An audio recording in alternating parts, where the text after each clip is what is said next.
Hello everyone, मैं तरुण Yadav concept time के platform में आप सभी का स्वागत करता हूं और आशा करता हूं आप सब अपने घरों में व्यस्त होंगे, स्वस्थ होंगे और पढ़ाई में मस्त होंगे। तो परसेंटेज हम कंटिन्यू करेंगे आज। कंटिन्यू करने से पहले आपको दो तीन चीज़ें बता दूंगा। इन क्वेश्चंस को आपको लिखने की ज़रूरत नहीं है, आपको हमारा टेलीग्राम चैनल ज्वाइन करना पड़ेगा, concept time coaching private limited. वहाँ पे आपको सारी पीडीएफ, मैथ्स की, जीएस की सारी पीडीएफ आपको उसी चैनल पे मिल जाएंगी और हम इस टेलीग्राम चैनल के लिंक डिस्क्रिप्शन में डाल भी देंगे। तो चलिए फिर पहले क्वेश्चन से शुरू करते हैं। पहला क्वेश्चन क्या करिए, आप पढ़िए कि if 30% are the passing marks, a student gets 200 marks yet fails by 25 marks, what is the maximum mark. मतलब क्वेश्चन ये कह रहा है कि यदि 35% उत्तीर्ण अंक है, मतलब अगर किसी को पास होना है तो उसको 35% अंक लाने हैं। एक छात्र को 200 अंक प्राप्त होते हैं फिर भी वह 24 अंकों से फेल हो जाता है। मतलब एक स्टूडेंट है, उसके 200 मार्क्स आए हैं और वो 24 मार्क्स से फेल हो गया है, 24 मार्क्स से फेल हो गया है। देखो 200 मार्क्स आए हुए हैं, 200 मार्क्स आए हुए हैं और 24 से फेल हो गया। अगर उसको 24 मिल जाते तो वो पास हो जाता, 24 अगर मिल जाते तो पास हो जाता। तो मतलब अगर तो पासिंग मार्क्स कितने हैं, 224 मार्क्स हैं। और हमको बोला क्या गया है, परसेंटेज में हमको दिया गया है कि 35% जो है, 35% वो जो है पासिंग मार्क्स है। तो ये किसके बराबर होगा, ये 35% के बराबर होगा, किसका, पासिंग पर। ठीक, ये मैक्सिमम मार्क्स का, ये मैक्सिमम मार्क्स का 35% ऑफ मैक्सिमम मार्क्स, मैं एम लिख दे रहा हूँ उसको। ठीक, मैक्सिमम मार्क्स एम लिख दे रहा हूँ। तो अगर मुझे मैक्सिमम मार्क्स निकालने हैं तो मैं क्या करूँगा, मैं करूँगा 35/100। आपको करना हो कर लो, वरना सीधे सीधे करते हैं, इसमें 100 नहीं लिखेंगे। ये मैं इसको 7 से काट रहा हूँ, 7 5 जा, इसको 7 से काटूंगा, ये आ जाएगा 35 और इसको काटूंगा तो मतलब ये हो गया कि मेरा 5% जो आ गया है वो हो गया है 32। 5% कितना आ गया है, 32 आ गया है। और मुझे 100% निकालना है, 100% निकालना है। 100 क्या होता है, 100 एक अपने आप में पूर्ण संख्या होती है, मैं पहले परसेंटेज के थ्योरी में आपको समझाया है। तो ये कितना आ जाएगा, अगर मैंने इधर भी 20 से मल्टीप्लाई कर दिया है तो मैं इधर भी 20 से मल्टीप्लाई कर दूंगा। जब मैं इसको 20 से मल्टीप्लाई करूंगा तो मेरा कितना आ जाएगा, 640 आ जाएगा। तो ये क्या हो जाएगा, ये आपका मैक्सिमम मार्क्स हो जाएगा। वो कितना है, 640। कितना है, 640। अगर ये आपको परसेंटेज में जो मैंने किया अगर नहीं समझ में आ रहा है तो आप परसेंटेज का साइन हटा लो, फिर उसमें भी कोई प्रॉब्लम नहीं होगी, आसान सा ही है। तो ये है 35/100। मैक्सिमम मार्क्स को मैंने एम माना हुआ है, वो है 224। और ये हो गया 7×5, ठीक है। तो ये 20, तो एम कितना हो गया मैक्सिमम मार्क्स, 32 × 20, तो ये हो गया 640। और 640 ही आपका क्या, मैक्सिमम मार्क्स है। हमसे अधिकतम अंक पूछा गया था, अधिकतम अंक कितना है, 640। ठीक है, आसान सा क्वेश्चन था। आप इस सेशंस को ज़्यादा से ज़्यादा शेयर कर दीजिए अपने दोस्तों में। ठीक है, अब चलिए दूसरे क्वेश्चन की तरह चलते हैं। दूसरा क्वेश्चन क्या कह रहा है, दूसरा क्वेश्चन पढ़ लीजिए।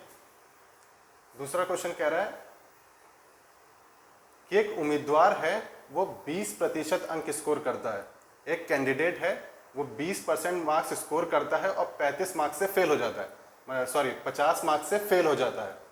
ठीक है, जबकि एक अन्य उम्मीदवार, एक दूसरा कैंडिडेट है, वो 40 अंक प्राप्त करता है और न्यूनतम से, मतलब जो पासिंग मार्क्स है, कम से कम मार्क्स जो पास होने के लिए चाहिए, उससे क्या करता है, 30 मार्क्स ज़्यादा लाता है। तो परीक्षा के लिए अधिकतम अंक प्राप्त कीजिए। क्या लिखा है, परीक्षा के लिए अधिकतम मार्क्स प्राप्त कीजिए। Find the maximum marks for the examination, मतलब हमें जो टोटल मार्क्स कितने पेपर में कितने मार्क्स का है टोटल, वो निकालना है।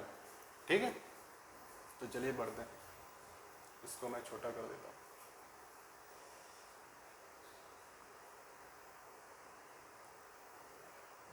देखिए कि देखो एक जैसे एक ये है, देखिए लाइन खींची है मैंने, ये लाइन खींची है, यहाँ पे पासिंग मार्क्स है। ठीक है, यहाँ पे पासिंग मार्क्स है, न्यूनतम मार्क्स, पासिंग मार्क्स जो भी है, ये क्या है, पासिंग मार्क्स।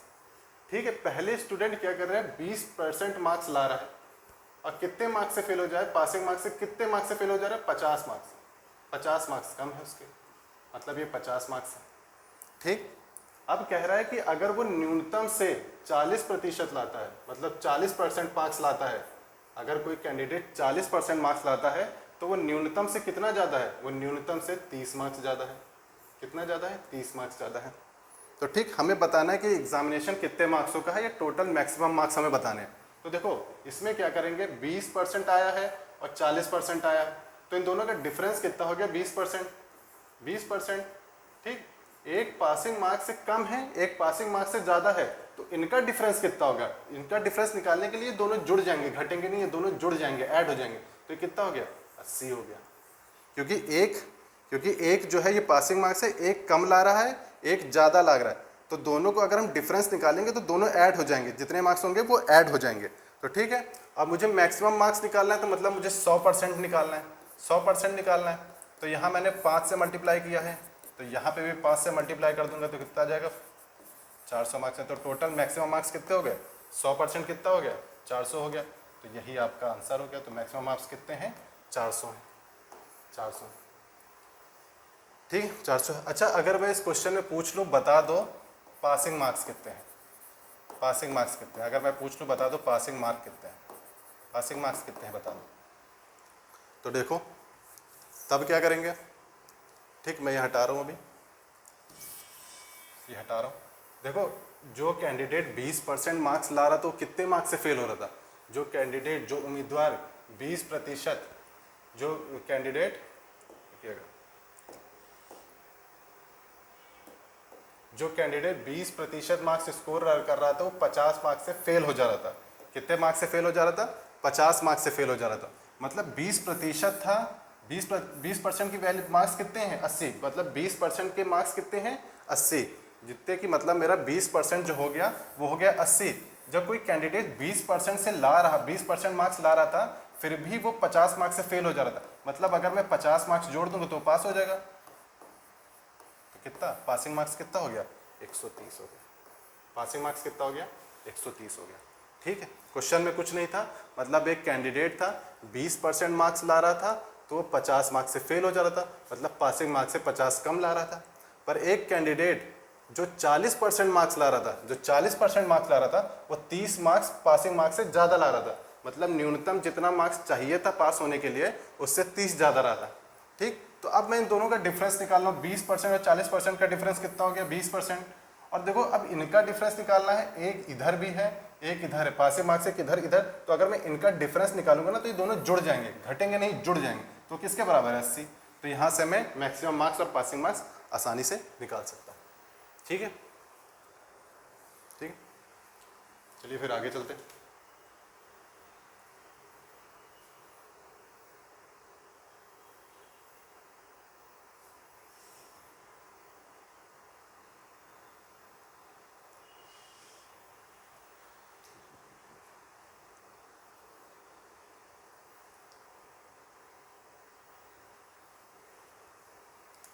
चलिए इस क्वेश्चन को पढ़िए। क्वेश्चन क्या कह रहा है, a student gets 22 marks more in French than what she got in German.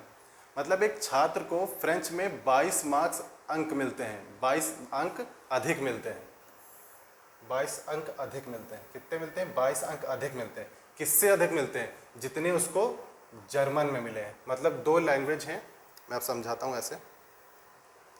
ठीक है, एक देखो, एक फ्रेंच है, एक फ्रेंच है,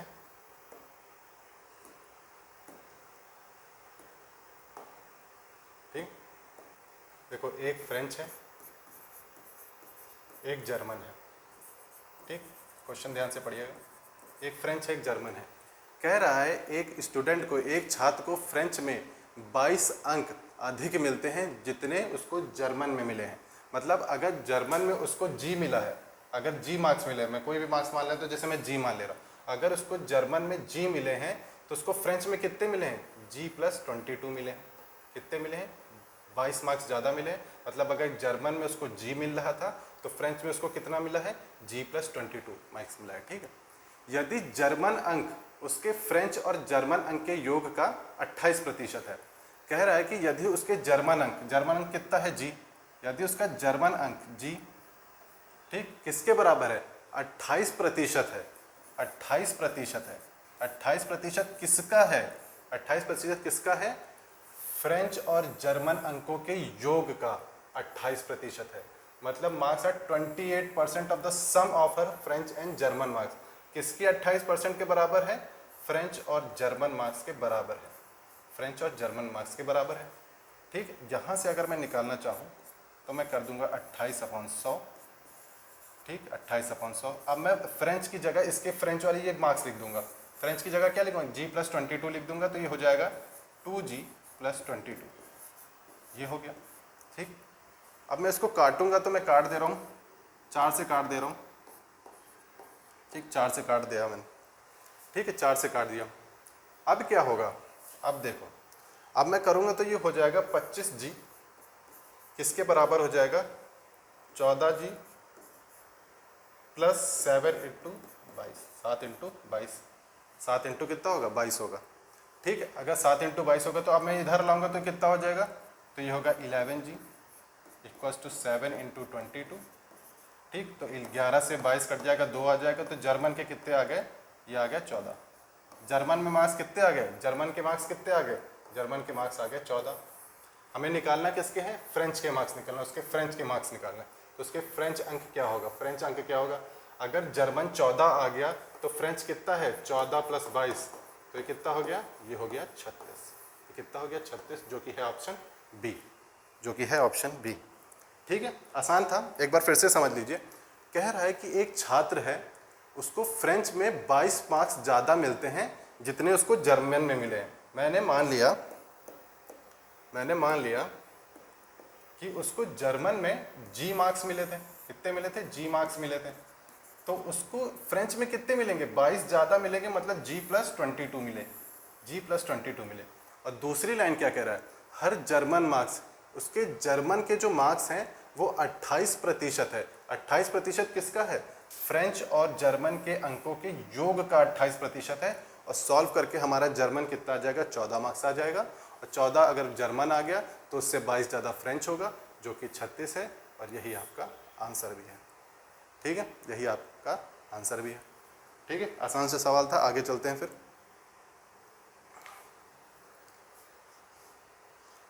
चलो इलेक्शन वाले आगे।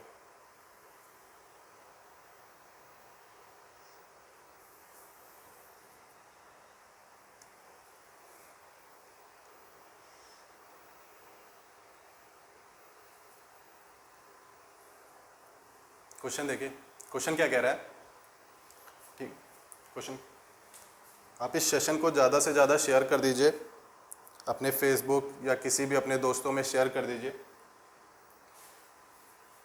ठीक है, तो चलिए हम आगे बढ़ते हैं। क्वेश्चन क्या कह रहा है कि एक चुनाव में 2 उम्मीदवार भाग लेते हैं।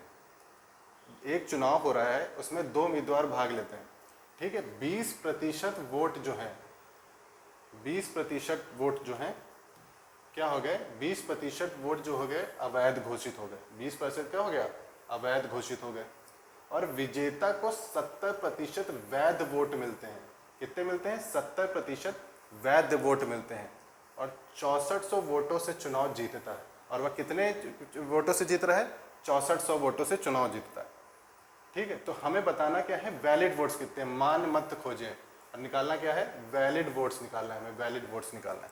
तो ठीक, चलो इसमें एक काम करते हैं। मैं मान लेता हूँ वोटिंग लिस्ट में है कितने, टोटल वोटिंग हुई कितनी है? 100% हुई है। ठीक, मतलब मैं 100 मान ले रहा हूँ, 100% क्या 100 मान ले रहा हूँ। ठीक, तो 100 मैंने मान लिया। टोटल वोटिंग कितनी थी? 100। वोटिंग लिस्ट में कितने लोग का नाम था? 100। और कह रहे हैं 20% of the votes declared invalid, मतलब 20% वोट जो है अवैध घोषित हो गए हैं। 20 अवैध घोषित हो गए हैं, तो बचे कितने? 80। 100 का 20% कितना होता है? 20 होता है। 20 घटा दोगे 80, तो ये क्या हो गया? वैलिड वोट्स हो गए। ये क्या हो गया? ये हो गए वैलिड वोट्स। ये हो गए वैलिड वोट्स। ये क्या हो गया? वैलिड वोट्स हो गए। अब कह रहा है कि वैलिड वोट्स का जो है ना, वैलिड वोट्स का है, एक विनर है, एक लूजर है। मतलब कोई जीता है, कोई हारा है। विनर को कितना मिल रहा है? 70% मिल रहा है। विनर को कितना मिल रहा है? 70% मिल रहा है। अगर विनर को वैलिड वोट्स का 70 मिल रहा है, तो लूजर को कितना मिल रहा होगा? 30% मिल रहा होगा। 30% मिल रहा होगा, है ना? 30% मिल रहा होगा। अगर विनर को 70% मिल रहा है, तो लूजर को कितना मिल रहा है? 30% मिल रहा है। और ये कितने वोटों से जीत गया? ये जीत गया है 40% वोटों से। 40% किसका? 80 का 40%, 80 का वोटों से जीत गया है। पर हमें क्वेश्चन में कितना दिया है, and wins the election by 6400 vote. कितने वोटों से जीता है, 6400 वोटों से जीता है। तो मतलब 40% ऑफ 80 किसके बराबर होगा, 6400 के बराबर होगा। किसके बराबर होगा, 6400 के बराबर होगा। ठीक, किसके बराबर होगा, 6400 के बराबर होगा। ठीक है, तो हमें यहाँ से 100% निकालना, मतलब 100 की वैल्यू निकालनी है। तो देखो, अगर मैं कहूँगा यहाँ पे, मैं इधर कर रहा हूँ कि बताओ 40% ऑफ 80 कितना होता है, 32 होता है। वरना आप ऐसे निकाल लो, 40/100। अगर उतनी मेहनत नहीं करना चाहते तो 6400 कर लो। ठीक है, यहाँ से 2 4 8 32। ठीक है, कितना हो गया, 4 8 32, ये कितना आ गया, 200 आ गया। तो 100 कितना, एक यूनिट की वैल्यू कितनी आ गई, एक यूनिट की वैल्यू कितनी आ गई, 200 आ गई। और हमें निकालने कितने की है, हमें निकालना क्या है, वैलिड वोट्स निकालने। तो वैलिड वोट्स हमारे कितने हैं, 80 हैं। वैलिड वोट्स कितने हैं हमारे, 80 हैं। वैलिड वोट हमने कितने माने हैं, 80 माने हैं। 80 यूनिट माना है, समझो 80 यूनिट माना है। और एक यूनिट की वैल्यू कितनी आई है, 200 आई है। तो 80 यूनिट की वैल्यू कितनी आ जाएगी, 16,000 आ जाएगी। तो हमारे वैलिड वोट्स कितने हो गए, 16,000 हो गए। हमारे वैलिड वोट्स कितने हो गए, 16,000 हो गए। ठीक है, मैंने क्या कहा, मैंने मान लिया कि टोटल वोटिंग लिस्ट जो थी, मैंने मान लिया 100 यूनिट की थी। मैंने मान लिया टोटल वोटिंग लिस्ट में कितने लोग का नाम था, 100 यूनिट का नाम था। पर उसमें से जो है ना 20% जो क्या हो गया, इनवैलिड हो गए। 20% इनवैलिड हो गए। तो 80 कितने बचे, वैलिड बचे। और वैलिड का 70% वोट जो जीतने वाला है उसको मिले। किसको मिले, जीतने वाले को 70% मिले। तो हारने वाले को कितना मिला होगा, 30% मिला होगा। और कितने वोटों से जीत रहा है, 40%। 40% किसका, 80 यूनिट का। 40% ऑफ 80 यूनिट 6400 के बराबर होगा। अगर फिर मैं यहाँ से एक यूनिट की वैल्यू निकालूंगा तो वो 200 हो गया। और हमें वैलिड वोट्स निकालने हैं, वो थे हमारे 80 यूनिट। तो एक यूनिट की बराबर, एक यूनिट बराबर 200, तो 80 यूनिट बराबर कितना हो गया, 1600। अगर मुझसे इसमें पूछ लेता कि बताओ टोटल वोटिंग लिस्ट में नाम कितने लोगों का, तो मैं यहाँ पे 200 से मल्टीप्लाई कर देता, वो आ जाता मेरा 20,000 आ जाता। ठीक, 20,000 आ जाता। ठीक, ये हो गया। ठीक है, बाकी आगे बढ़ते हैं। इसका थोड़ा छोटा भी देख लेते हैं एक मेथड। अच्छा, आपको इसमें यूनिट माना, आप डायरेक्ट परसेंटेज में भी इसमें कर सकते थे, ऐसी कोई बात नहीं थी। आप डायरेक्ट परसेंटेज में भी इसको कर सकते थे।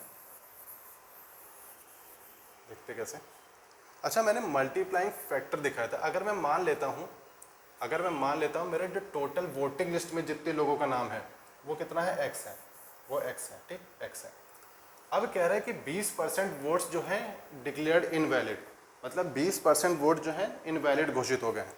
तो 20% का रेशियो कितना होता है, 20% का रेशियो कितना होता है, 1/5।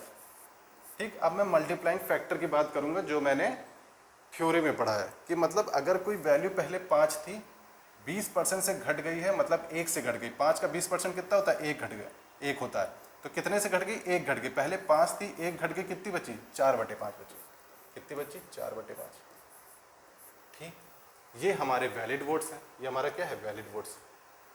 ठीक है, और विनर गेट 70%, मतलब अगर विनर को 70% मिले, ठीक, विनर को 70% वोट मिले, और हारने वाले को कितने मिले हैं, 30 मिले होंगे। तो कितने वोटों से जीत रहा है, 40% वोटों से जीत रहा है। तो 40% वोटों से जीत रहा है, तो इसका 40% निकालना है। ठीक, इसका 40% निकालना है।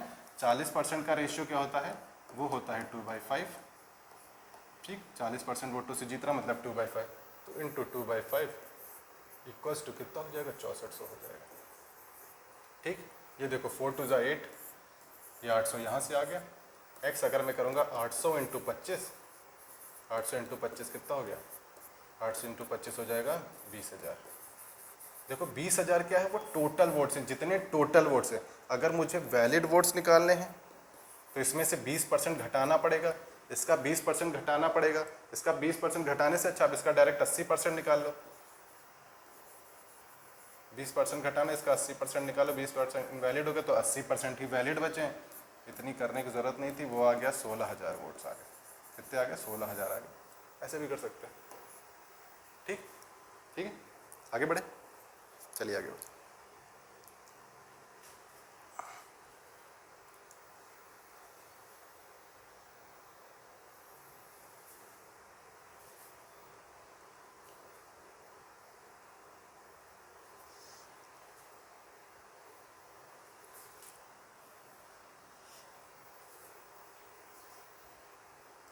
ठीक है, देखिए क्वेश्चन क्या कह रहा है।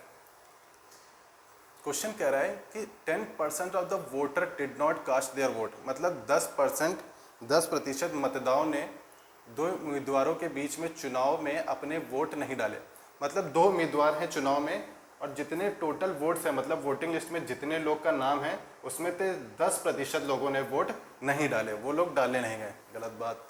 अब मतदान के 10% वोट अवैध घोषित हो गए। मतलब जितनों ने वोट डाले हैं, मतलब 10% ने तो वोट नहीं डाले और जितनों ने डाले हैं उसमें से जो 10% हैं वो अवैध घोषित हो गए। पहले तो आधे 10% ने डाले ही नहीं, फिर जो 10% ने डाले हैं उसमें से भी 10% वोट अवैध घोषित हो गए। जो सफल उम्मीदवार को, जो मतलब जीता है, उसको 54% वोट मिला और वो 1620 मतों के बहुमत से जीता। मतलब कितने वोटों से जीता है? 1620, मतलब 1620 मतों के बहुमत से जीता है। मतदाता सूची में दर्ज मतदाताओं की संख्या थी, मतलब टोटल वोटिंग लिस्ट में जितने लोग का नाम था वो हमें बताना है कि वोटिंग लिस्ट में पूरे टोटल कितने लोगों का नाम है, हमें वो बताना है। तो चलिए, आसान सा ही क्वेश्चन है, कुछ कठिन नहीं। इसको मैं जरा साइड कर दूं।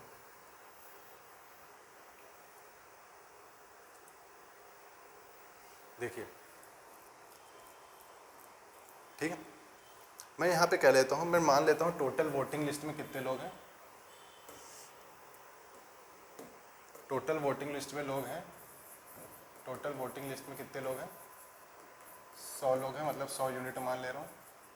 ठीक, 100 यूनिट मान ले रहा हूँ, एक्स मान लो, कोई दिक्कत नहीं है। अब कह रहा है इस 100 लोगों में ना, 100 लोगों में 10 लोगों ने वोट, 10% लोगों ने वोट नहीं डाले। अगर 100 का 10% लोगों ने वोट नहीं डाले, 100 का 10% कितना होता है? 10 होता है। अगर 10 ने वोट नहीं डाले तो वोट डाले कितने लोगों ने हैं? 90, मतलब 90 यूनिट लोगों ने वोट डाले हैं। वोटिंग इतनी हुई है। ये क्या हुई है? वोटिंग हुई है, ये वोटिंग हुई है।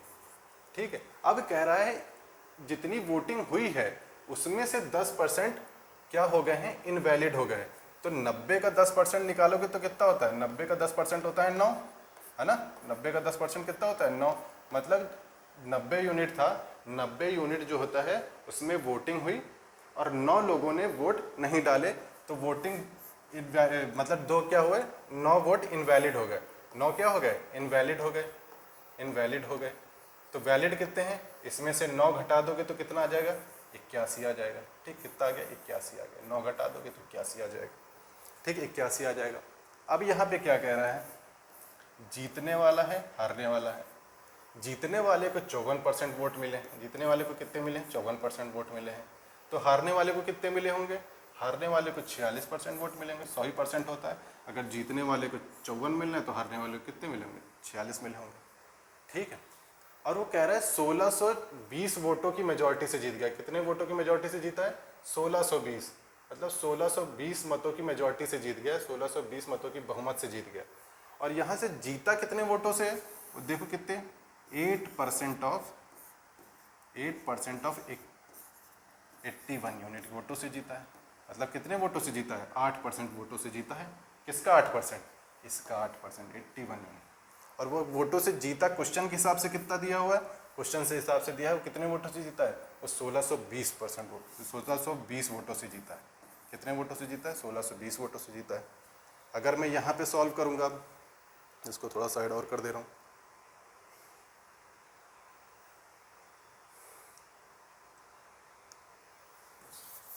अगर मैं इसको अब सॉल्व करूँगा तो 8% ऑफ 81, मैं यहाँ से 1 यूनिट की वैल्यू निकाल ले रहा हूँ। तो मैं कहूँगा 8% मतलब 8/100। इसको डायरेक्ट करना सीखिए, इसमें चक्कर में ना पड़िए। 80 यूनिट किसके बराबर है? 1620 के बराबर, ये यूनिट है। ठीक, अब यहाँ से काटोगे कितना आ जाएगा? 20 आ जाएगा। कितना आ जाएगा? 20। ठीक, अब देखो ये काटोगे, ये 25 यहाँ हो जाएगा। 4 से काट रहा हूँ, ये काटूंगा मैं। 1 यूनिट की वैल्यू कितनी आ गई? 1 यूनिट की वैल्यू आ गई 250। अब मुझे बताना है total number of voters in the voter list, मतलब वोटर लिस्ट में टोटल कितने लोग थे। हमने कितना माना है? 100 यूनिट माना है। हमने टोटल वोटिंग लिस्ट में कितने लोग माने हैं? 100 यूनिट माना है। 100 यूनिट माना है। 100 यूनिट माना है। 100 यूनिट बना और 1 यूनिट की वैल्यू कितनी है, 250 है, 250 है। तो टोटल वोटिंग लिस्ट में कितने लोग आ गए, 25,000 आ गए। कितने आ गए, 25,000 आ गए। ठीक है, ठीक है, सिंपल जो लैंग्वेज कह रहा है उस हिसाब से चलते जाना और हमारा आंसर निकल जाएगा। ठीक है, अब चलिए इसको छोटे मेथड से कर लें तो थोड़ा।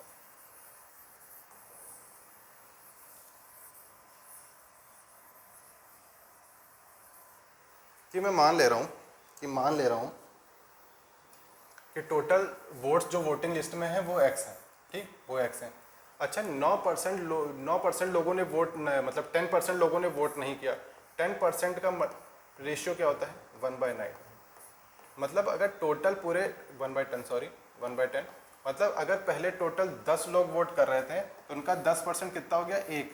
मतलब अगर पहले कोई वैल्यू 10 थी, 10 का 10% कितना है, 1 होता है। मतलब 10% 1 से घट गई, कितनी हो गई, 9/10 हो गई। ठीक, 9/10 हो गई।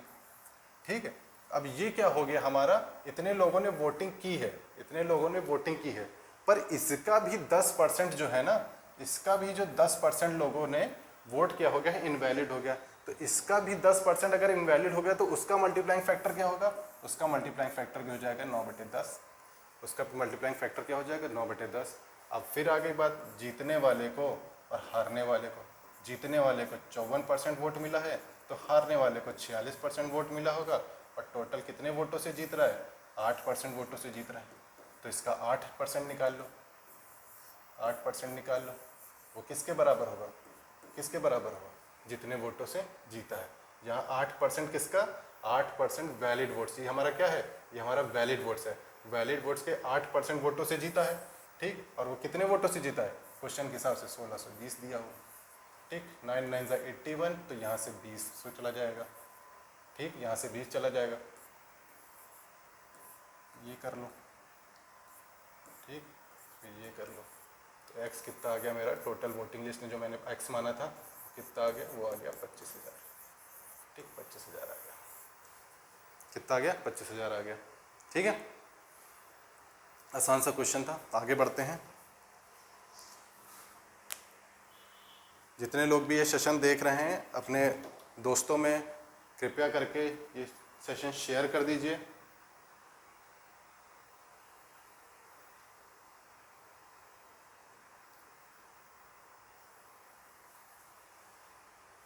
देखिए उसी तरह का क्वेश्चन है लगभग, सिर्फ थोड़ा सा चेंज है इसमें।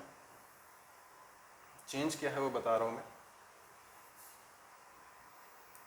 चेंज कह रहा है, कह रहा है एक चुनाव में 2 उम्मीदवार ने भाग लिया, 20% मतदाताओं ने मतदान नहीं किया, मतलब 20% लोगों ने वोट ही नहीं डाले। क्या हुआ,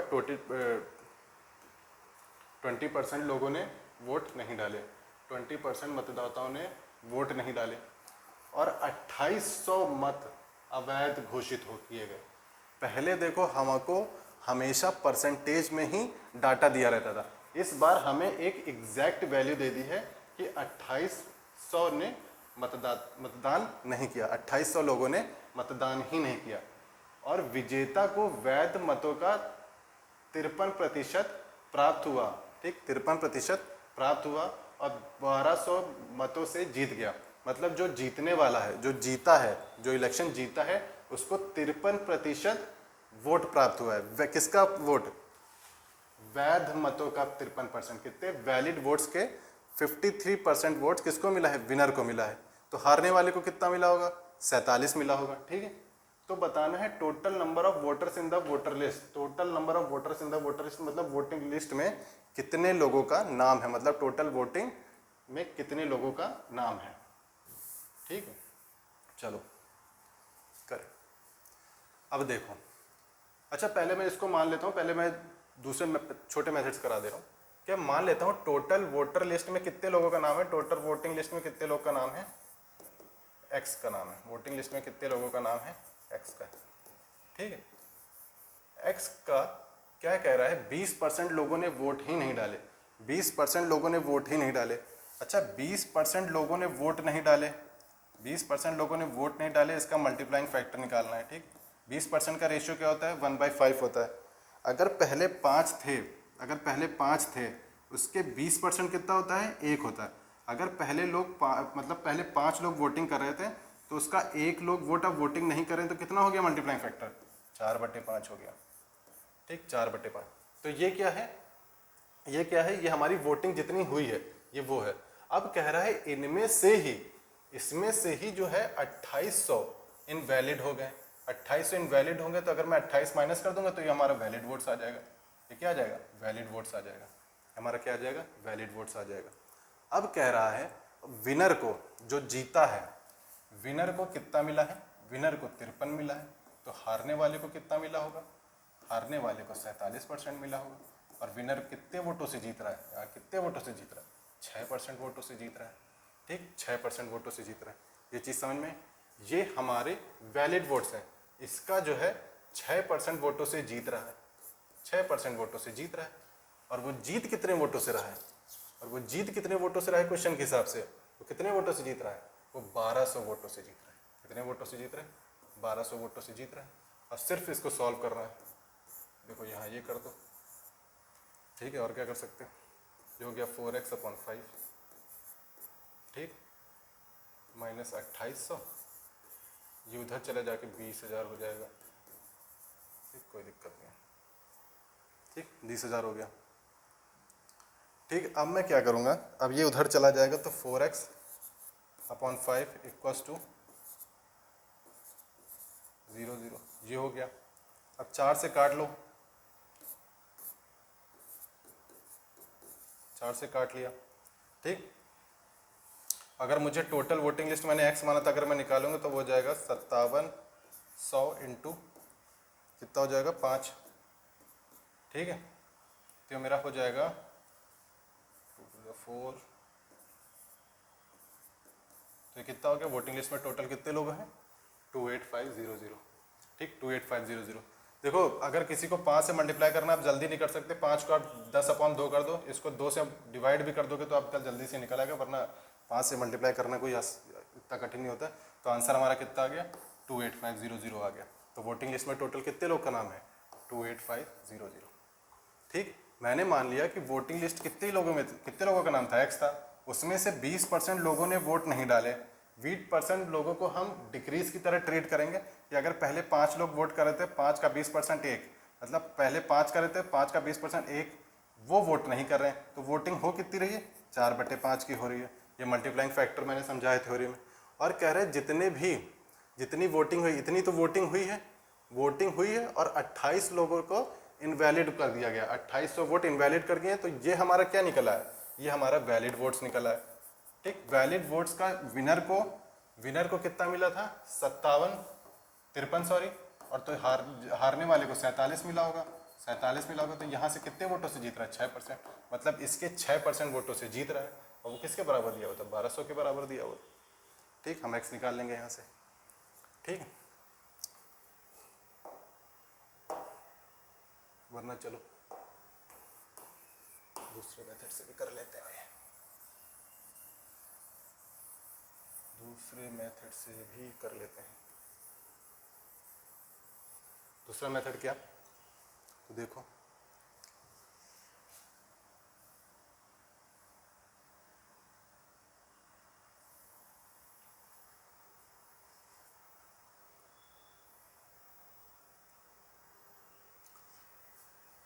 कि मैं मान लेता हूं कि वोटिंग लिस्ट में टोटल कितने लोग हैं, वोटिंग लिस्ट मान लेता हूं, वोटिंग लिस्ट में टोटल है,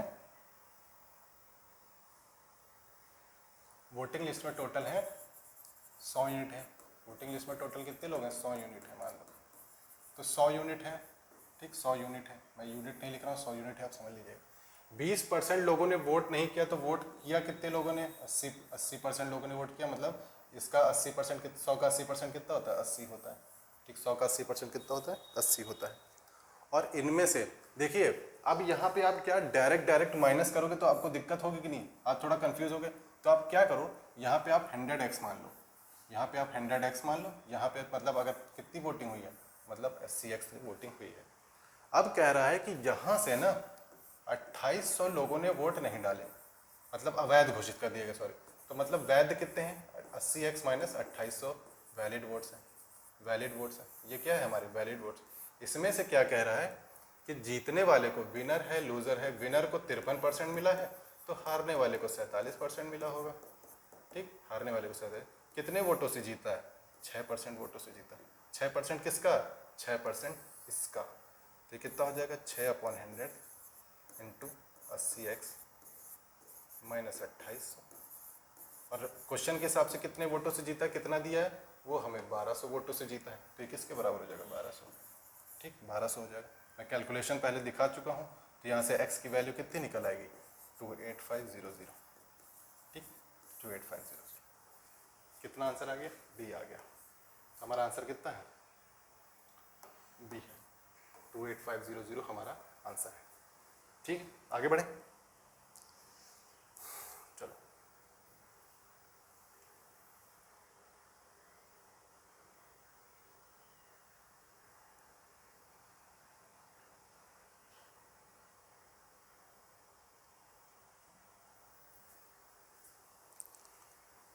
ठीक है, क्वेश्चन पढ़िए।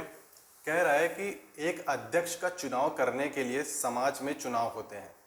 ठीक, केवल 2 उम्मीदवार हैं, ए और बी। ठीक, कितने उम्मीदवार हैं? कितने उम्मीदवार हैं? 2 उम्मीदवार हैं, एक ए है एक बी है। ये हमें क्वेश्चन में दिया हुआ है। ठीक, बी है। कह रहा है कैंडिडेट बी को 25% वोट कम मिले हैं। किससे? कैंडिडेट ए से। मतलब 25% का रेशियो कितना होता है? 25% का रेशियो होता है 1/4।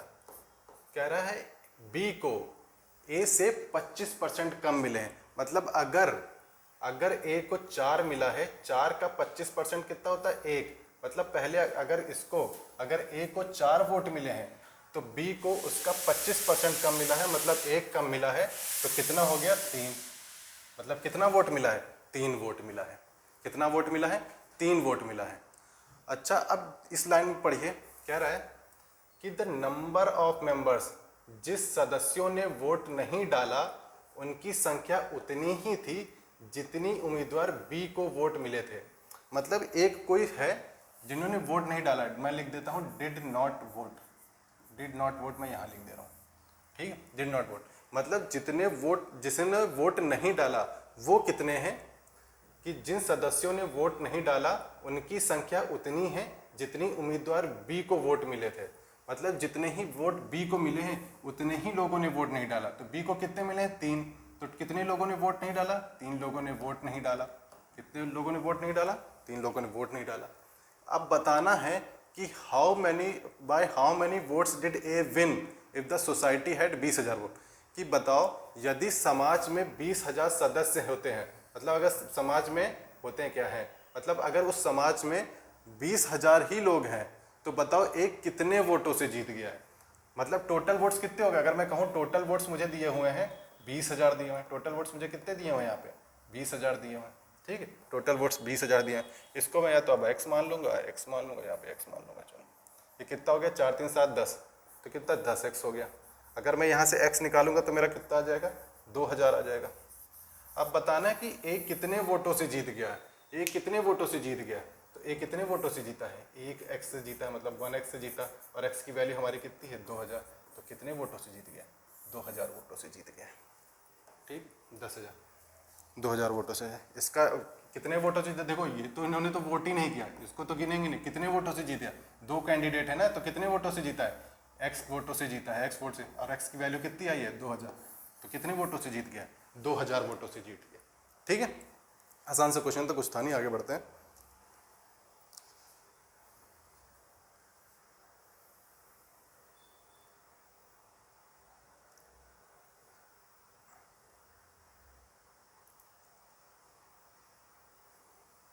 चलिए क्वेश्चन को पढ़िए।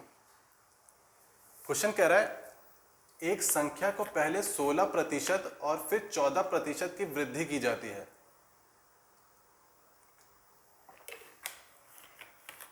और अब प्राप्त संख्या में 30% की कमी आ जाती है। मतलब पहले 16% बढ़ाया गया किसी संख्या को, फिर 14% की वृद्धि की गई, मतलब फिर 14% बढ़ाया गया, और जितनी अंक प्राप्त हुआ है उसमें 30% की कमी कर दी गई है। तो शुद्ध वृद्धि या घटाव क्या है? मूल संख्या पूर्णांक के निकटतम।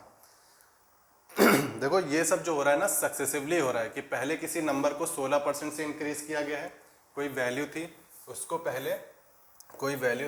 पहले 16% से इंक्रीज किया गया है, ठीक। फिर जो वैल्यू आई उसको फिर 14% से इंक्रीज किया गया है, और फिर जो प्राप्त संख्या हुई है उसको 30% से घटा भी दिया गया। उसको कितना कर दिया गया? 30% से घटा भी दिया गया। तो हमें बताना है कि या जो इंक्रीज हो रहा है डिक्रीज हो रहा है, जो नेट इंक्रीज या डिक्रीज हो रहा है एक इंटीजर के निकटतम मतलब पूर्णांक के निकटतम।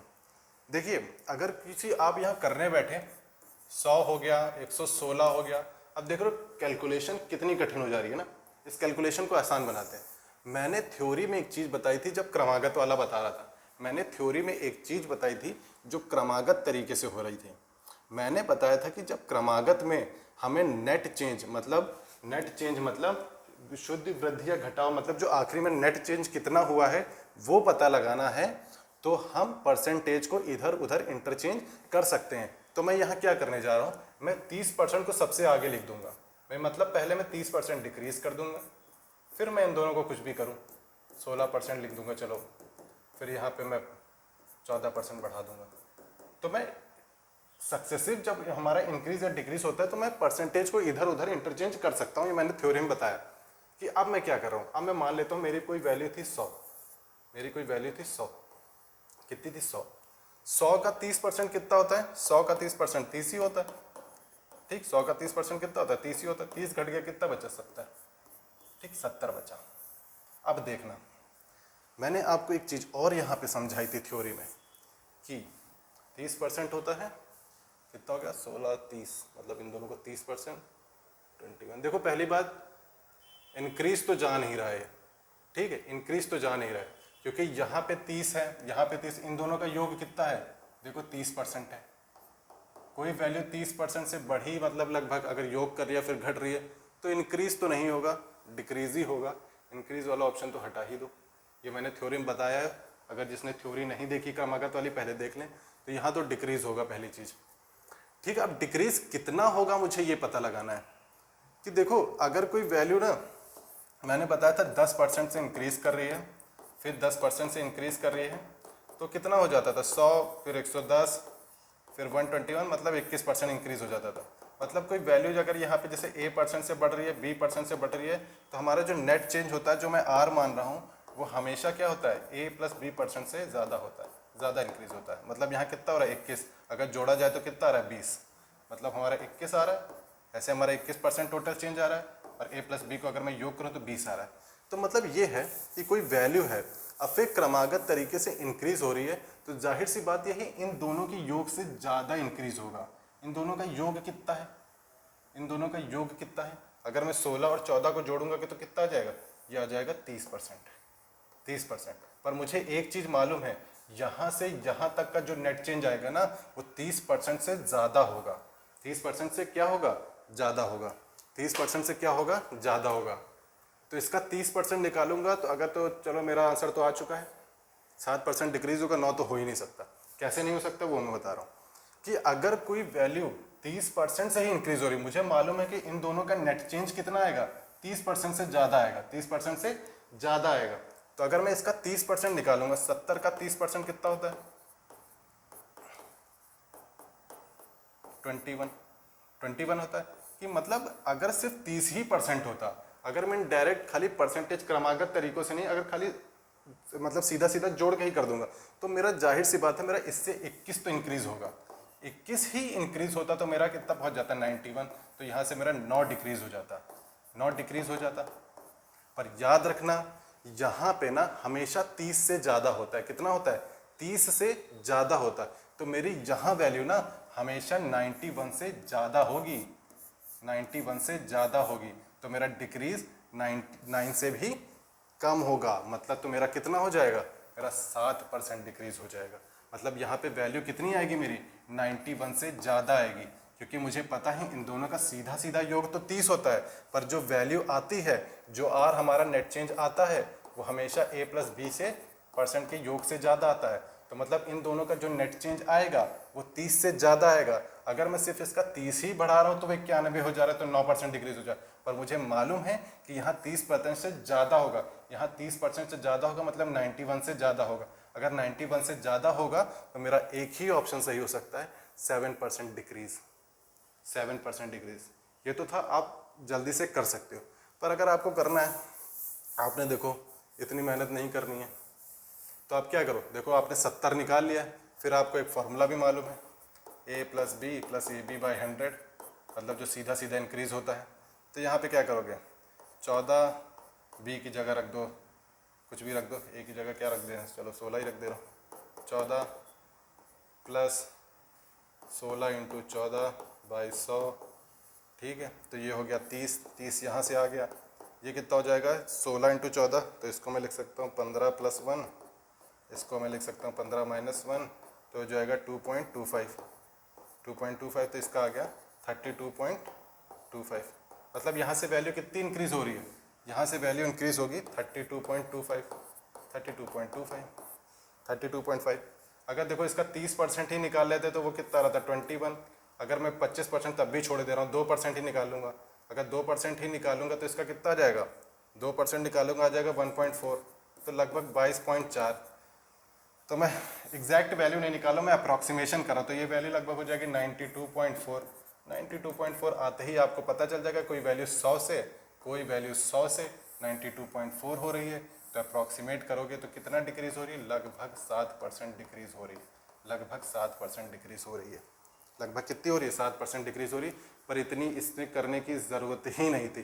पहली चीज़ आपने देखा कि यहाँ 30 है और इन दोनों का योग 30 आ रहा है, इन दो मतलब पहले 30% इंक्रीज, 30% से ज़्यादा इंक्रीज हो रहा है, 30% डिक्रीज हो रहा है, तो जाहिर सी बात है डिक्रीज होगा। इंक्रीज का तो कोई ऑप्शन ही नहीं था, मतलब इंक्रीज का तो कोई बनना ही नहीं था, इंक्रीज तो हो ही नहीं सकता है, डिक्रीज थोड़ा था। तो मैंने मान लिया अगर सिर्फ इन दोनों का योग 30 ही होता, पर मुझे मालूम कि इन दोनों का योग 30 से ज़्यादा होता है। देखो कितना आ रहा है, 32.25 आ रहा है। तो अगर सिर्फ 30 ही बढ़ाते तो 91 हो जाता, 32 बढ़ाओगे तो वैसे भी वो वैल्यू ज़्यादा हो जाएगी, तो वह वैल्यू ज़्यादा होगी, तो सिर्फ हमारा एक ही ऑप्शन करेक्ट हो सकता है, वो है 7% डिक्रीज। ठीक है, ठीक है, चलिए फिर आगे बढ़ते हैं। चलिए ये क्वेश्चन देखिए,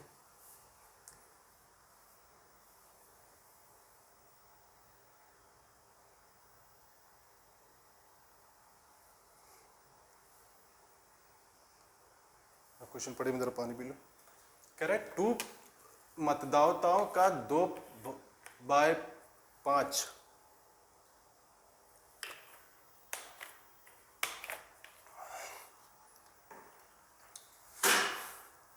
मतलब कह रहा है 2/5 जो हैं वोटर्स मतदाता, उन्होंने पी को वोट देने का वादा किया था, बाकी लोगों ने क्यू को वोट देने का वादा किया।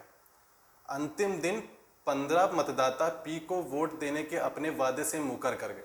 मतलब जो 15% वोट देने वाले थे वो अपने वादे से मुकर कर गए, और 25% मतदाता जो क्यू को वोट देने वाले थे, 25% वोट जो क्यू को देने वाले थे वो भी अपने वादे से मुकर कर गए, और पी 2 वोटों से हार गया। पी कितने वोटों से हार गया, 2 वोटों से हार गया। तो मतदाताओं की कुल संख्या कितनी होगी, कितनी होगी यहाँ पे, कितनी होगी, कितनी होगी, ठीक ठीक। अब देखो 2 हैं, पी है और क्यू है, क्या है, पी है और क्यू है, क्यू। अच्छा 2/5 वोटर्स ने पी को वोट देने का वादा किया था। अच्छा अगर मैं 2/5 को लिखूं, 2/5 को अगर मैं परसेंटेज में लिखना चाहूँ तो कितना लिख दूंगा, 40% लिख दूंगा, मतलब कर भी लो जाए। कितने 40% लोगों ने किसको वोट देने का वादा किया था, पी को। 40% लोगों ने पी को, तो क्यू को कितने लोगों ने वोट दिया होगा, 60% लोगों ने वोट देने का वादा किया होगा। अब कह रहा है कि आखिरी दिन में 25% वोट जो पी को देने वाले थे, 15% लोग जो पी को वोट देने वाले थे वो अपने वादे से मुकर कर गए। तो इसका 15% कितना होता है, अगर मैं कहूँ पी को वोट कितने लोग देने वाले थे, 40% देने वाले थे, 40 का 15% कितना होता है, 6 होता है कि नहीं होता है, कितना होता है, 6 होता है, ठीक है 6 होता है, वरना करना हो कर लो। तो कितना होता है, 6 होता है। मतलब 6% वोट जो है ना, 6% लोग वोट मुकर कर गए, इसको वोट नहीं दिया। उन्होंने वोट दे किसको दिया? उन्होंने वोट दे दिया क्यू को दे दिया। मतलब जो 15, 2 ही लोग थे तो एक नहीं देगा तो उधर दूसरी तरफ वोट देगा जाके। 15% लोग अपने पी को वोट देने वादे से मुकर कर गए और 25% लोग जो क्यू को वोट देने वाले थे वो अपने वादे से मुकर कर गए। मतलब अगर क्यू का 25% निकालोगे कितना हो जाएगा? 25% मतलब इसके आधे का आधा। इसको 60% लोग वोट कर रहे थे, इसका आधा कितना हो गया? 30, तो 15। मतलब इसको 15% लोगों वोट ने नहीं दिया, उन्होंने किसको दे दिया? क्यू को दे दिया। ठीक, मतलब 15% वोट लोग वोट करने वाले थे पर अपने वादे से मुकर कर गए। अब तो देख लो, जोड़ लो कितना आ गया। अगर मैं करूँ तो यहाँ से अगर मैं करूँगा 15 6 तो यहाँ पे 9 बचा, तो 9% मतलब ये कितना हो गया? 49% वोट इधर हो गया। और यहाँ कितना हो गया? अगर ये 49 हो गया तो जाहिर सी बात है 51% होगा, ये 51% होगा। और कितने वोटों से जीत रहा है? 2% वोटों से जीत 2% वोटों से जीत रहा है। और 2% वोटों से जीत रहा है मतलब हार रहा है, सॉरी 2% वोटों से हार रहा है। P lost by 2 votes. और यहाँ पी कितने वोटों से हार रहा है? 2% वोटों से हार रहा है। तो 2% वोट किसके बराबर हो गए? 2 के बराबर हो गए, 2 वोट्स के बराबर हो गए, 2 वोट्स के बराबर। हमें निकालना है टोटल नंबर ऑफ वोट्स, मतलब टोटल नंबर ऑफ वोट्स कितने? 6 4 तो 100% है, 100% है। तो यहाँ से 100% निकालोगे। अगर 2% वोट्स, अगर हमारा 2% वोट्स हमारा 2 वोट्स के बराबर है तो बताओ 100% कितना होगा? इधर भी 50 से मल्टीप्लाई कर दो तो ये 100% हो जाएगा, तो इधर भी 50 से मल्टीप्लाई कर दो तो कितना हो जाएगा? 100 वोट्स हो जाएगा। तो कितने वोट्स हैं टोटल? कितने वोट्स हैं टोटल? 100। ठीक है। इसमें आप टाइम कैसे बचा सकते थे? आप टाइम एक तरफ बता सकते थे कि एक ही तरफ की कैलकुलेशन करो। ठीक है, एक ही तरफ की। मतलब अगर जैसे इसमें 40% वोट इधर कर रहे तो 60 इधर कर रहे होंगे। 60 का 25% लोग वोट, मतलब 60 का जो है मतलब यहाँ पे क्या कहते हैं 15% वोट लोगों ने वोट नहीं डाले, मतलब इसका 40 का 15% कितना होता है? 6%। तो वो 6% वोट किसको डाले हैं? क्यू को डाला है। और इसका 25% वोट मुकर कर गए और उन्होंने किसको डाल दिया है? पी को डाल दिया। तो इसका 25% कितना होगा? 15%। एक तरफ का आप जोड़ लो सिर्फ, चाहे इधर का जोड़ लो चाहे इधर का। मैंने इधर का जोड़ दिया था, 15 और 6 9, मतलब अगर माइनस करोगे तो 9% वोट से इंक्रीज आएगा तो ये 49 हो जाएगा। तो ये कितना हो जाएगा? 49। इस एक को 49 मिला तो जाहिर सी बात है दूसरे को 51 मिला होगा। कितने परसेंट वोटों से जीत गया? 2% वोटों से जीत गया। वो किसके बराबर है? 2 वोट्स के बराबर है। तो 100% वोट्स किसके बराबर हो जाएगा? 100 वोट्स के बराबर हो जाएगा। ठीक है, चलिए आगे चलते हैं।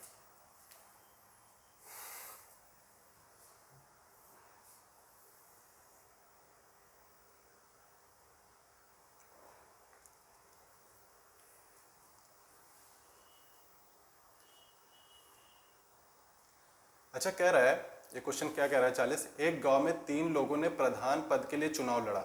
मतलब 3 लोगों ने प्रधान के पद के लिए चुनाव लड़ा। 3 लोगों ने लड़ा। अपने स्वयं के हित के कारण सभी मतदाताओं ने मतदान किया। बहुत सही। मतलब सबने अपने हित के लिए सबने वोट किया। गांव में जितने लोग थे सबने वोट किया। कोई भी वोट अमान्य नहीं था, कोई भी वोट अमान्य घोषित नहीं किया गया था। एक हमें इंफॉर्मेशन दे दी है कि हारने वाले उम्मीदवार को 30% वोट्स मिले हैं। मतलब एक चीज हमारी फिक्स कर दी, हारने वाले उम्मीदवार को 30% वोट मिले हैं।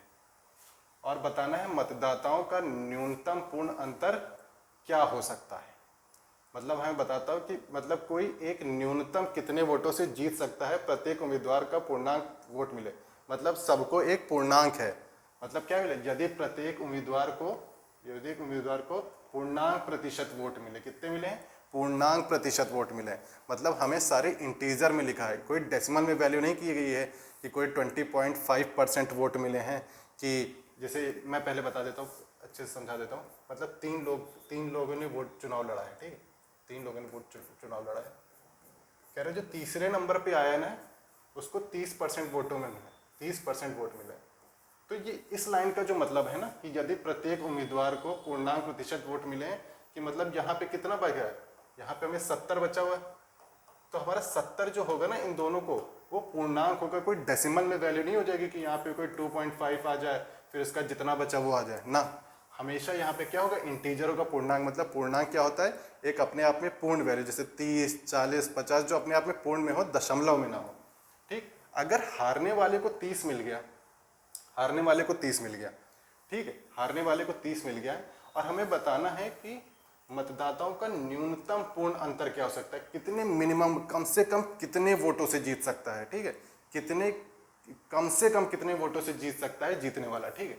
तो अब चीज़ बताओ, 75% है, तो क्या मैं इसको 35% लिख सकता हूँ क्या, कि मैं यहाँ पे भी 35% वोट, तो आप कहोगे नहीं, आप कहोगे नहीं, क्यों भाई, फिर इसमें से जीता कौन, कोई नहीं जीता, ये तो दोनों बराबर है, तो आपको ये तो कर नहीं सकते, आप क्या करोगे, आप यहाँ करोगे, आप यहाँ करोगे, पहले भी जो जीता वो उसको मिले हैं 36% वोट्स, हारने वाले को कितने मिले हैं 34% वोट्स, जो सेकंड है उसको कितने मिले 34, ठीक, 34%, ठीक, ठीक। और फिर बताओ कितने परसेंट वोटों से जीत रहा है, कितने परसेंट वोटों से जीत रहा है, 2% वोटों से जीत रहा है, 2% वोटों से जीत रहा है, ठीक है। तो आप क्या कह दोगे, क्या दो लगा दोगे, 2 लगा दोगे, तो आपको 0 मार्क्स मिल जाएगा, निगेटिव मिल जाएगा, 0 भी, क्योंकि निगेटिव मिल जाएगा। अच्छा एक चीज बताओ, कि कह रहा है कि मुझे बताना है हारने मतों का न्यूनतम पूर्ण अंतर क्या हो सकता है, न्यूनतम वोट अंतर क्या हो सकता है, ठीक है, मतलब हमें कम से कम मार्जिन बताना है, कम से कम मार्जिन से कोई जीत सकता है, तो बताओ कम से कम कोई मार्जिन से कितने वोटों से जीत सकता है, 1 वोट से जीत सकता है, तो हमको क्या करना पड़ेगा इस क्वेश्चन में, हमको 2% की वैल्यू माननी पड़ेगी 1 वोट्स, क्योंकि यहाँ पे ना मतदाताओं का पूर्ण अंतर बताना है, मतदाताओं का पूर्ण अंतर बताना है, हमें परसेंटेज में नहीं मालूम करना है, हमें परसेंटेज को बारे में नहीं बताना है, हमें बताना है minimum absolute margin of votes, हमें परसेंटेज में नहीं बताना है, कि हमें बताना क्या है क्वेश्चन में, कि कितने कम से कम वोटों से जीत सकता है, कितने कम वोटों से जीत सकता है। तो देखो अगर हमारा 2% 100 वोट्स के बराबर, 1 वोट्स के बराबर मान लिया, कितने वोटों से, मतलब कोई भी उम्मीदवार कितने कम से कम वोटों से जीत सकता है, 1 वोट से जीत सकता है। तो हमने मान लिया कि चलो 2% को 1 वोट्स रख के देखते हैं, तो बताओ 100% कितना आ जाएगा, 100% कितना आ जाएगा, 100% कितना आ जाएगा, मैं इधर भी 50 से मल्टीप्लाई कर रहा हूँ, तो मैं इधर भी 50 से मल्टीप्लाई कर रहा हूँ, तो आ गया 50 वोट्स, तो टोटल वोट्स कितने हो गए 50। अभी हमारा आंसर नहीं आया, फिर हमें क्या चेक करना पड़ेगा, कि मैं देखूं भैया अगर मैं 50 का 30%, 50 का 34%, 50 का 36% निकाल रहा हूँ, तो कोई हमारा मतलब कोई डेसिमल में तो नहीं आ रहा, सारे पूर्णांक हैं कि नहीं है, तो देखो 50 का अगर आप 30% निकालोगे वो भी पूर्णांक आएगा, इंटीजर आएगा, 50 का आप 34% निकालोगे तो वो भी इंटीजर ही आएगा, अगर 50 वोटों का आप 36% निकालोगे तो वो भी इंटीजर आएगा। तो हमारा कितने मिनिमम वोटों से जीत सकता है, एक वोट मिनिमम जीत सकता है, ठीक है। ये क्वेश्चन आपको नेट पे थोड़ा ज़्यादातर गलत ही मिलेगा करा हुआ, ठीक, मैं बताता हूँ कैसे। अब मैं थोड़ा, ये हमारा मेथड एकदम सही है, करेक्ट मेथड है, पर जो बाकी सब जगह किया गया है मैं वो बताता हूँ, ठीक, बाकी सब जगह किया क्या गया है वो बताता हूँ। कि मान लिया गया, कि मैंने मान लिया कि कोई गांव है जहाँ पे चुनाव हो रहा है, वहाँ पे टोटल 100 लोग थे, 100 लोगों ने वोट डाले, 100 लोग थे टोटल वोट डाले, 100 का 30% कितना हो गया, 30, हारने वाले को 30 मिल गए और पहले को 36 मिल गए, 34 मिल गए, बता दिया कि 2 वोट से जीत गए, 2 वोट से जीत गए, ठीक, ये आपको नेट पे मिल जाएगा कि 2 वोटों से जीत गए। पर एक चीज़ बताओ कि ज़रूरी है क्या 100 वोट हो, 100 लोगों ने वोट डाला हो, ये लिखा तो है नहीं ना क्वेश्चन में, क्वेश्चन में ये थोड़ी लिखा है कि 2 वोटों से जीत गए, ये थोड़ी है कि गांव में 100 लोग बोला है, क्योंकि ये तो कहीं क्वेश्चन में नहीं दिया गया कि 100 लोगों ने वोट डाला है, 100 लोग हैं गांव में, तो नहीं, तो हमें कम से कम अगर मार्जिन बताना है, कम से कम एब्सोल्यूट मार्जिन बताना है, तो हमें ऐसे नहीं कर सकते, हमें 2% जो हमारा अंतर आएगा उसको 1 वोट रख के चेक करना पड़ेगा, तभी हम आंसर का सही बता पाएंगे, ठीक है। तो इस क्वेश्चन को ध्यान रखिएगा, अच्छा क्वेश्चन है, ठीक है। आगे बढ़ते हैं, बाकी आप सेशन को ज़्यादा से ज़्यादा शेयर कर दीजिए, तब तक हम लोग अपने आगे वाले क्वेश्चन की तरफ बढ़ते हैं। अब क्या कह रहा है कि राघव है वो 80% अपनी इनकम को स्पेंड कर देता है, अगर उसकी इनकम 12% से इंक्रीज हो जाती है और सेविंग 10% से डिक्रीज हो जाती है, तो बता दो परसेंटेज इंक्रीज उसके खर्च में कितना % इंक्रीज हुआ है। तो देखो इनकम होती है, इनकम होती है, एक्सपेंडिचर होती है, सेविंग होती है। अब मैं मान लेता हूँ इनकम 100 है, इनकम मैंने 100 मान ली, उसने 80 खर्च कर दी, तो बचा कितनी ली? 20 बचा ली, 20 बचा ली।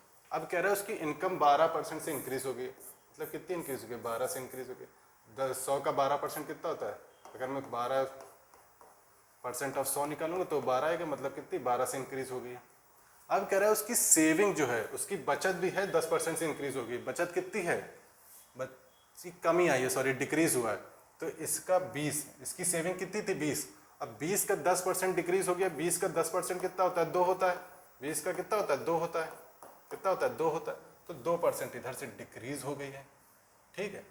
तो मेरा कहने का मतलब है, बता दो एक्सपेंडिचर में कितना इंक्रीज हुआ है। देखो पहली बात, जो 12 उसकी इनकम बढ़ी है वो तो वो खर्च कर ही दे रहा है, और जो सेविंग पहले दो कर रहा था, वो 2 सेविंग से भी निकाले ले रहा है। तो मतलब यहाँ से 12 भी खर्च कर दे रहा है और सेविंग से 2 रुपए निकाल के भी खर्च कर दे रहा है। तो कितना खर्च कर दे रहा है? 14 खर्च कर दे रहा है अपॉन 80 इंटू 100 करना हो कर लो। तो ये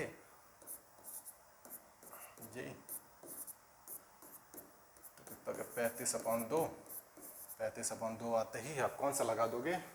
35/2 ये हो जाएगा 17.5। सी ऑप्शन आपका सही हो गया, ठीक है। कितना आ गया? 17.5। ठीक, आगे बढ़े, चलिए आगे बढ़ते हैं।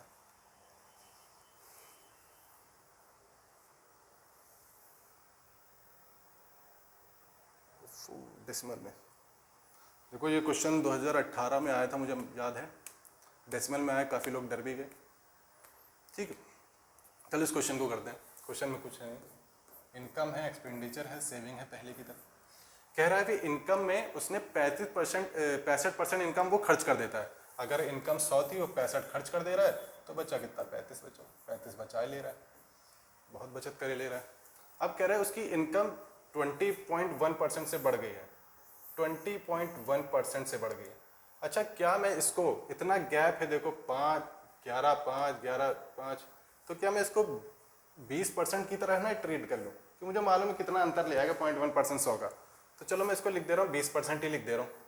तो मतलब इसका 20% से इंक्रीज हो जाएगा, तो 100 का 20% कितना होता है? 20 ही होता है, वो 20 से इंक्रीज कर जाएगा।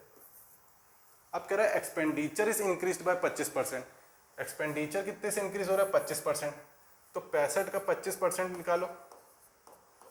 65 का 25% से इंक्रीज हो रहा है, 25% का रेशियो क्या होता है? 1/4।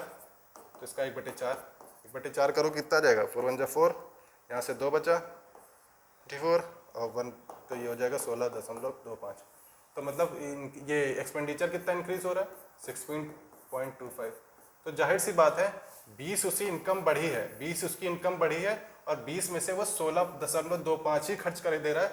जाहिर सी बात है उसका इंक्रीज हुआ है, डिक्रीज तो नहीं हुआ। सेविंग में उसने इंक्रीज ही किया है, डिक्रीज वाले तो पहले ही हटा दो, डिक्रीज वाले पहले ही हटा दो।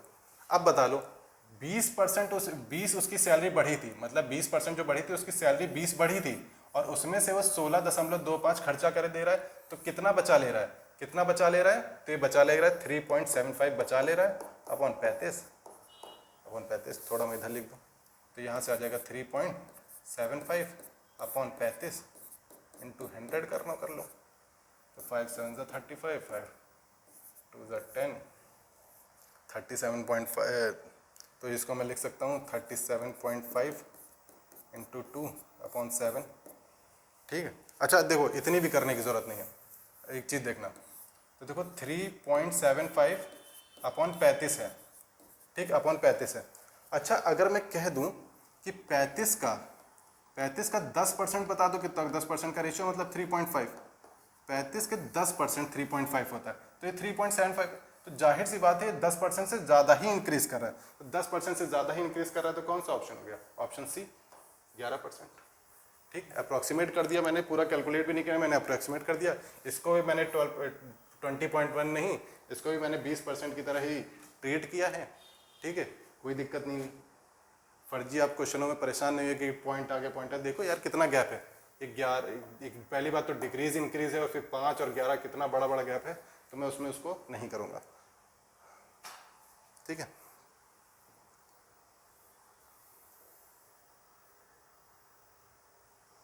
इस क्वेश्चन को पढ़िए। राम ने क्या है 6 काली गेंद खरीदी है और सफ़ेद गेंद x खरीदी है, ठीक है। काली गेंद ब्लैक गेंद है और एक वाइट गेंद है। ब्लैक गेंद कितनी खरीदी है? 6 खरीदी है। और x कितनी खरीदी है? x खरीदी है white. The price of the black ball is 5/2 of the price of the white ball.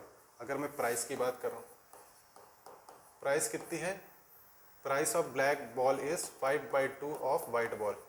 अगर इस वाइट को आप नीचे ले आओगे तो मतलब अगर बी की मतलब ब्लैक बॉल की रेट 5 रुपये है तो इसकी कितनी है? 2 रुपये। 2 रुपये। और कह रहा है बिल बनाते समय ना क्लर्क ने जो है गलती कर दी। उसने गलती क्या करी है? नंबर ऑफ बॉल्स को इंटरचेंज कर दिया है और जिसकी वजह से उसका अमाउंट कितना इंक्रीज हो गया? उसके बिल में 45% की वृद्धि हो गई है। तो देखो, पहली अगर मैं करूं बिल बनाते, 6 गेंद खरीदी है और हर एक गेंद की कीमत कितनी है? 5 रुपये है, तो कितनी हो गई? 30, ठीक, 30 रुपये हो गया। उसने वाइट गेंद कितनी x खरीदी है और हर एक गेंद कितने की है? 2 की है, तो कितना हो गया? 2x हो गया, ठीक। अब क्या किया है उसने? गलती करी है, वो उसने इंटरचेंज क्या कर दिया? उसने एक चीज़ इंटरचेंज कर दी। गलती बिल बनाते समय उसने इंटरचेंज कर दिए। उसने मान लिया कि यहाँ पे x था कि ब्लैक बॉल 6 हो गई हैं और कितनी वाइट बॉल कितनी है? 6 है। तो देखो कितना अंतर आ जाएगा। अगर मैं उसको करूँ तो कितना आ जाएगा? 5x + 12, ठीक। और जब गलती उसने कर दी तो उसको कितना परसेंट अमाउंट इंक्रीज हो गया? 45% इंक्रीज हो गया। कि मतलब अगर कोई पहले 100 थी तो अब 45 से इंक्रीज हो गया, मतलब एक 45 हो गया, ठीक। अब सिर्फ कैलकुलेट करना है, ठीक। अब मैं उधर ले जाऊंगा तो हो जाएगा 39 × 29, इसको मैं डायरेक्ट लिख रहा हूँ। 29 इंटू ये हो जाएगा 58x = 5 to the 100 आ जाएगा, 100x आ जाएगा। और 12 to the 24, मैं इसको अभी सही लिख दे रहा हूँ, 20 × 12, 20 × 12, ठीक। देखो 100 और ये कितना आ जाएगा? ये आ जाएगा कितना आ जाएगा? 42x, 42x आ जाएगा। और ये हो जाएगा 30 × 29 -20 × 12। अब देखो मैं इधर आ रहा हूँ। अच्छा देखो, ये 42x तो है, 42x है। अगर मैं 30 यहाँ से कॉमन ले लूँगा, ठीक, 30 यहाँ से कॉमन ले लूँगा, 30 अगर मैंने कॉमन ले लिया तो यहाँ से 29 ही बचा। यहाँ देखो इसको 240 है। अगर मैं इसका 1 3 इधर ले आऊँ तो कितना आ जाएगा?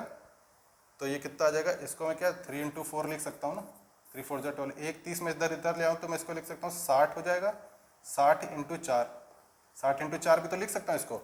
तो यहाँ पे कितना आ जाएगा? 8 आ जाएगा, ठीक। यहाँ पे अगर मैंने 30 कॉमन ले लिया तो देखो, तो x कितना आ जाएगा? 42x कितना आ जाएगा? 30 × 21 हो जाएगा ये, है ना। तो 6 से काट दो, 7 बार जाएगा, 5 जाएगा, 7 3 जा 3, तो x कितना आ गया? 15 आ गया। तो x की वैल्यू कितनी आ गई? 15 आ गई। x की वैल्यू कितनी आ गई? 15 आ गई। कितनी गेंदें हैं? 15 सफ़ेद गेंदें, 15 गेंदें, 15 वाइट गेंदें, ठीक। चलिए आगे बढ़ते हैं।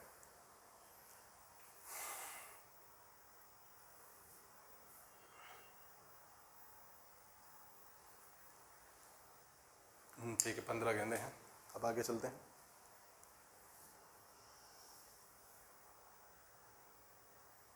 ये कह रहा है the sum of the salaries of A and B is 2100।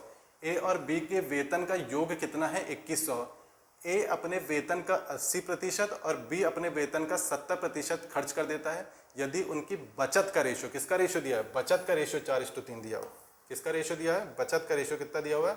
4:3 दिया हुआ। ए का वेतन क्या है? देखो मैं मान लेता हूँ ए का वेतन ए है और बी का वेतन बी है, ठीक। ए बी का वेतन बी है। अच्छा, ए कितना खर्चा कर दे रहा है? 80% खर्च कर दे रहा है, तो बचा कितना रहा है? 20% बचा रहा है। और बी कितना खर्च कर दे रहा है? 70% खर्च कर दे रहा है, तो बचा कितना रहा है? 30% रहा है। और ये तो हो गया सेविंग उनकी। और सेविंग का रेशियो हमें कितना दिया? 4/3 दिया। परसेंट हटा दो, 0 0 हटा दो, 3 से 3 हटा दो, 2 से 2 हटा दो, तो A/B कितना आ गया? सब हटा के 2/1 आ गया। इसको x लेना हो ले लो, वरना कोई ज़रूरत नहीं है, यूनिट से ही काम चला लो। तो ए और बी के वेतन का योग कितना है? यहाँ से यहाँ के हिसाब से 3x है और क्वेश्चन के हिसाब से हमें 2100 दिया हुआ है, तो x की वैल्यू हमारी निकल आई 700 निकल आई। हमें किसका वेतन निकालना है? ए का वेतन निकालना है। किसका वेतन निकालना है? ए का वेतन निकालना है ना। ए का वेतन कितना हो गया? 1400 हो गया। कितना हो गया? 1400 हो गया। ठीक है, ए का वेतन कितना हो गया? 1400 हो गया। अब बी का वेतन कितना हो गया? 700 हो गया। ठीक है, आगे बढ़े।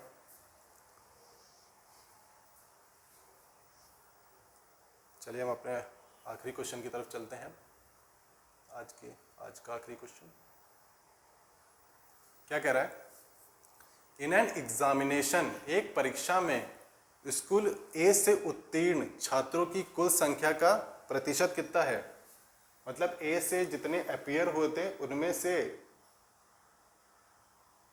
क्या लिखा है? एक परीक्षा में स्कूल ए से उत्तीर्ण छात्रों की संख्या कुल प्रत्याशियों की 70% है।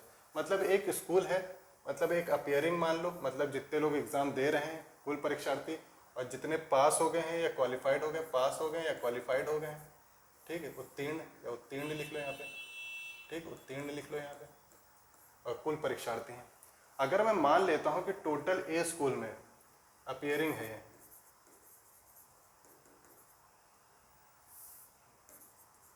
अपीयर्ड है ये, ठीक है, और ये क्या है? कुल, हिंदी में अगर मैं लिख दूँ कुल परीक्षार्थी, समझ जाइएगा, अब इतना ही लिख दे रहा हूँ मैं। ठीक, अगर ए स्कूल की बात कर रहे हैं, ए स्कूल की बात कर रहे हैं कि मतलब ए स्कूल में जितने भी छात्र हैं, कुल छात्र हैं, जैसे कुल छात्र मैंने 100 मान लिए, तो उनमें से 70% उत्तीर्ण हो गए, 70% पास हो गए, या मतलब क्वालिफाइड हो गए, तो मतलब 70 लोग हो गए पास। ठीक है, अब उस दूसरे स्कूल की बात कर रहे हैं कि स्कूल बी में, एक स्कूल क्या है? बी है, एक स्कूल बी है। स्कूल बी की बात क्या कर रहा है? स्कूल बी में नंबर ऑफ स्टूडेंट्स जितने अपीयर हुए हैं वो ए में जितने अपीयर हुए थे उससे 20 ज़्यादा है। मतलब बी में कितने लोग आए हैं, कितने बी स्कूल में कितने कुल परीक्षार्थी हैं, वो कितने हैं?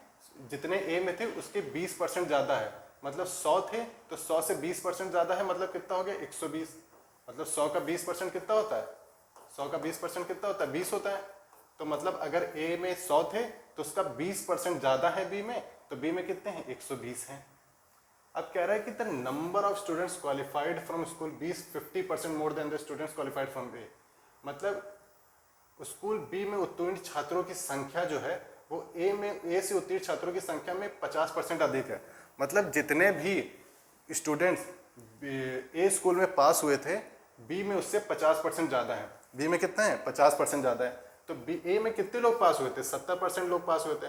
70% से 50% ज़्यादा है, मतलब कितना हो गया है? इसका 50% कितना होता है? 70 का 50% होता है 35, मतलब 35 बी में ज़्यादा है। 35 बी में ज़्यादा है तो कितना हो गया? 105। 105 70 का अगर हाफ 50% निकालोगे मतलब 1/2, तो ये 35 हो गया। तो कितने ज़्यादा है? 35 ज़्यादा है तो 105 हो गया। बताना क्या है? बताना क्या है? स्कूल बी में उत्तीर्ण छात्रों की संख्या बी में कुल परीक्षार्थियों का कितना प्रतिशत है। और अगर मैं इंग्लिश में पढ़ूं, the percentage of students qualified to the number of students appeared from school B. तो देखो बी में कितने क्वालिफाइड हुए हैं? 105 क्वालिफाइड हुए हैं, और अपीयर कितने हुए? 120 हुए हैं। 120 हुए हैं, तो हमें परसेंटेज में निकालना है। ठीक है, परसेंटेज में निकालना है। अगर मैं इसको घाटूं तो ये 15 से कट जाएगा, और 15 8, मतलब कितना आ गया? 7/8 आ गया। इसको परसेंटेज में बदलूंगा, या मैंने बताया था कि 7/8 थ्योरी के पहले ही पार्ट में बताया था कि 7/8 किसके बराबर होता है? वो होता है 87 1/2 या 87.5%, जो कि है ऑप्शन सी, जो कि है आपका ऑप्शन सी। ठीक है, तो चलिए आज के लिए हमारे क्वेश्चन हो गए हैं, फिर अगली क्लास में मिलेंगे। आशा करता हूँ आप लोगों को सेशन पसंद आया होगा। इस सेशन की पीडीएफ जो होगी आपको कॉन्सेप्ट टाइम के टेलीग्राम चैनल पे मिल जाएगी। वो टेलीग्राम चैनल की लिंक हम डिस्क्रिप्शन में डाल देंगे, आप वहां जाएं और आप अपनी पीडीएफ डाउनलोड करें। सिर्फ मैथ्स की नहीं, जीएस की सारी जो आपके रिलेटेड एग्ज़ाम में सारी पीडीएफ हैं वहां से आपको मिल जाएंगी। ठीक है, आप इस सेशन को ज़्यादा से ज़्यादा लोगों में शेयर करिए। तब तक के लिए थैंक यू, गुड बाय। ठीक है।